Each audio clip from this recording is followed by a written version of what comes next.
तो हम पूरा कर चुके हैं 3 कॉन्टिन्यूज की helping verbs, is, am, are, was, were, will be, shall be. अब हम चौथी हेल्पिंग वर्ब स्टार्ट करेंगे जो कि है डू डज। और मैं आपको बता दूं डू डज बहुत ही इंपॉर्टेंट टॉपिक होता है इंग्लिश स्पीकिंग या इंग्लिश लैंग्वेज के अंदर, तो इसको बड़े ध्यान से समझना है कि थोड़ा डिफिकल्ट भी होता है as compare to the others. तो स्टार्ट करते हैं डू डज से। पहले आप समझेंगे डू डज की डेफिनेशन कि डू डज होता क्या है, कहाँ पे लगता है। ये प्रेजेंट में लगता है और कब लगता है, जब आप कोई काम रूटीन में कर रहे हो, जब आपको कोई काम करने की हैबिट है, जब ये लगता है यूनिवर्सल ट्रुथ के लिए, कोई चीज सच्चाई है, और ये लाइव कमेंट्री के लिए भी लगता है। तो आज अपन इसको सीखेंगे पहली 2 या पहली 3 चीजों के लिए, लाइव कमेंट्री की बात नहीं होगी यहाँ पे। तो सबसे पहले रूटीन के लिए, आप रूटीन में जितने भी काम करते हो, ठीक है, कुछ काम रूटीन के साथ बदल जाते हैं लेकिन कुछ वैसे ही चलते रहते हैं। जैसे आप कहते हो मैं सुबह जल्दी उठता हूँ, मैं रोजाना नहाता हूँ, मैं रोजाना कॉलेज या स्कूल जाता हूँ, मैं रोजाना ऑफिस जाता हूँ, ठीक है, मैं रोजाना 3 बार खाना खाता हूँ, मैं रोजाना अपने दोस्तों से बातें करता हूँ, ठीक है। जो काम भी आप रोजाना करते हो उसके लिए डू डज। अब आप नोट कर रहे हो कि हर एक सेंटेंस के पीछे ये चीज आ रही है, ता है, ते है, ती है। हिंदी के सेंटेंस के एंड में ये चीजें मिलेंगी आपको, जते हो, जता हूं, ये सब। तो हैबिट की बात कर लेते हो, आप कहते हो कि वह सच बोलता है, वह झूठ बोलता है, वह बहुत मेहनत करता है, हैबिट होती है जो। उसके बाद यूनिवर्सल ट्रुथ, यूनिवर्सल ट्रुथ आप कह सकते हैं कि जो रेन है, बारिश है, वो बादलों से होती है। यूनिवर्सल ट्रुथ होता है जो पास्ट में भी वही था, प्रेजेंट में भी वही है और फ्यूचर में भी वही रहेगा। जैसे वर्षा बादलों से होती है, ठीक है, तो पास्ट में भी बादलों से होती थी, प्रेजेंट में भी होती है, फ्यूचर में भी ऐसी होएगी। सूर्य पूर्व से निकलता है, पास्ट में भी निकलता था, प्रेजेंट में भी निकलता है, फ्यूचर में भी ईस्ट से निकलेगा। आप कहते हैं वेस्ट में छिपता है, तो ये होते हैं सारे यूनिवर्सल ट्रुथ। तो यूनिवर्सल ट्रुथ के लिए भी डू डज का यूज होता है। अब आपको समझ आ गया होगा कि डू डज का यूज कहाँ पे होता है, लेकिन अभी हमें इसको सब्जेक्ट वाइज करना है और जो थोड़ा सा मुश्किल रहता है। सब्जेक्ट वाइज देख लो, 2 हेल्पिंग वर्ब है, दोनों का यूज सीखना पड़ेगा। आई, वी, यू, दे और प्लूरल, इनके साथ लगेगा डू। और अब हम डू का यूज सीखते हैं। मैं हिंदी लिख देता हूं। क्या आप ऑफिस जाते हो? मान लो ये क्वेश्चन है, क्या आप ऑफिस जाते हो? जाते हो तो डू डज, रूटीन शो कर रहा है तो भी डू डज, तो डू डज का टॉपिक है। सब्जेक्ट क्या है? यू।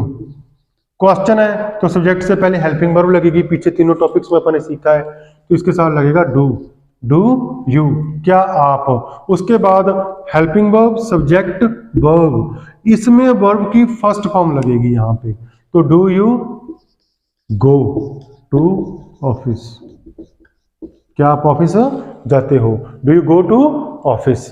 अब आंसर में क्या होता है कि इसके रूल को आपको याद करना पड़ेगा, थोड़ा सा चेंज है।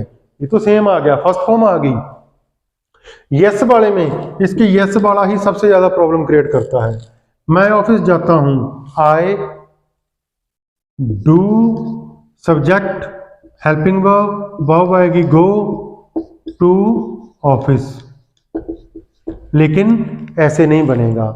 इसमें आंसर में हेल्पिंग वर्ब नहीं आती है, इस बात का ध्यान रखना है। इसकी यस वाले में हेल्पिंग वर्ब नहीं आती है, तो आई गो टू ऑफिस, ना कि I do go to office. फिर उसका मीनिंग कुछ और बन जाता है, वो भी बाद में आपको सिखाएंगे।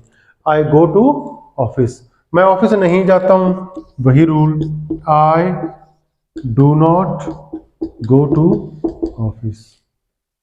ये है डू वाले रूल, इन 5 सब्जेक्ट के साथ डू लगता है और इस पे ये रूल लागू होएगा।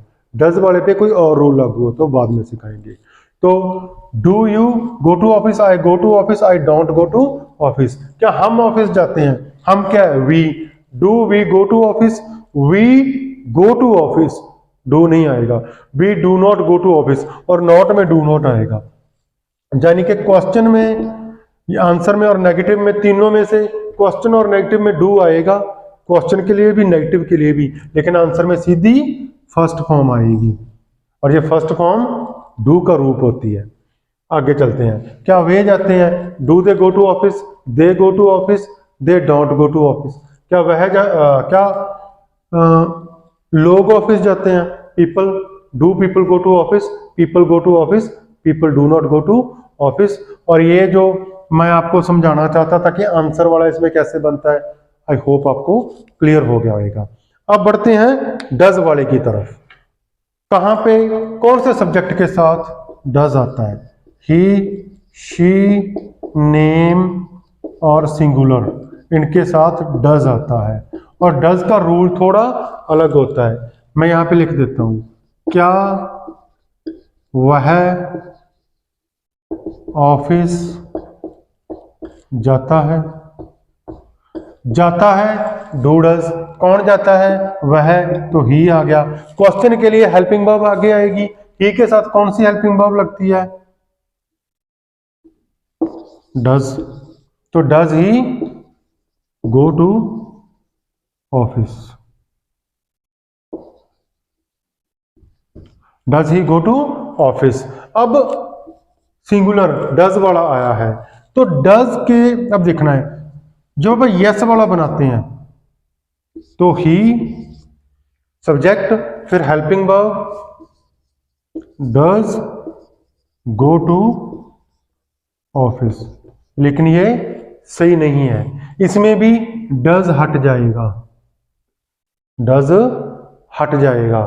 तो अब ध्यान किस बात का रखना है कि यहां पे गो आ गई, लेकिन अगर फर्स्ट फॉर्म लगाएंगे तो ये डू वाला बन गया, तो इसके साथ एस या ईएस लगाना पड़ेगा। ही गोज टू ऑफिस, इसका आपने खास ध्यान रखना है। डू के आंसर में हेल्पिंग वर्ब नहीं आती, फर्स्ट फॉर्म आती है। डज के आंसर में हेल्पिंग वर्ब नहीं आती, फर्स्ट फॉर्म के साथ एस या ईएस आता है। कहां पे एस आता है, कहां पे ईएस आता है, वो भी मैं अभी आपको बताऊंगा। और नेगेटिव में डज नॉट आएगा। He does not go to office. और एक बात आपने याद रखनी है, यहां पे क्वेश्चन में डज आ गया तो फर्स्ट फॉर्म आई, नेगेटिव में डज आ गया तो फर्स्ट फॉर्म आई, लेकिन आंसर में डज नहीं आया तो फर्स्ट फॉर्म के साथ एस या ईएस आया। ये बेसिक अंडरस्टैंडिंग है, इसको मन में बिठा लेना है, बार बार देखकर पढ़कर। तो क्या वह कॉलेज ऑफिस जाती है, तो does she go to office? वह ऑफिस जाती है, शी गोज टू ऑफिस। नहीं जाती है, she does not go to office. ना कि हाँ यहां पे गोज मत कर देना, क्वेश्चन और नेगेटिव में एस जाई एस नहीं, फर्स्ट फॉर्म ही लगेगी। और ये आपको समझना पड़ेगा, समझ के इसको पक्का करना पड़ेगा, ये रूल ही है। तो शी गोज टू ऑफिस। अब थोड़ी सी बात कर लेते हैं, कहां पे एस आएगा, कहां पे ईएस आएगा। मैं आपको बेसिक तरीके से सिखा देता हूं। किसी भी वर्ब की फॉर्म के पीछे ओ आ जाए, जैसे गो के पीछे आया, एस एच आ जाए जैसे वॉश के पीछे आता है, सी एच आ जाए वॉच के पीछे आता है, और जैसे एक्स आ जाए, जेड आ जाए, डबल जेड आ जाए, टी एच आ जाए,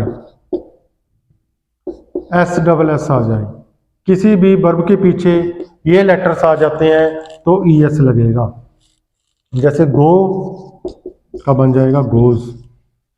और अगर ये लेटर्स नहीं आते हैं, ये वाले जैसे प्ले, अब वाई तो इनमें नहीं है तो यहां पे अकेला एस लग जाएगा, प्लेज।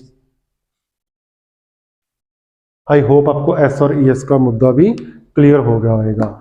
मैंने सभी सब्जेक्ट के बाद यहाँ पे डू यूज होता है, डू का रूल सिखा दिया, यहाँ पे डज यूज होता है, डज का रूल सिखा दिया है। अब आपको इसकी खूब प्रैक्टिस करनी है, तो प्रैक्टिस के लिए मैं आपको आज काफी सारा होमवर्क दूंगा। Let's go to the homework. तो होमवर्क थोड़ा ज्यादा दिया है आज, ज्यादा तो ज्यादा नहीं है, थोड़ा सा ही है। तो इसमें पहला है गेट अप अर्ली, ठीक है। सुबह जल्दी उठना, टेक बाथ नहाना, गो टू स्कूल स्कूल जाना, ब्रश टीथ दंतों को ब्रश करना, ये रिटर्न में कर लेना। ऑरल, have breakfast, cook food, watch TV, play cricket. इन सब का मीनिंग ऐसे सुबह का खाना खाना यानी कि नाश्ता करना, भोजन पकाना, मूवी देखना और क्रिकेट खेलना।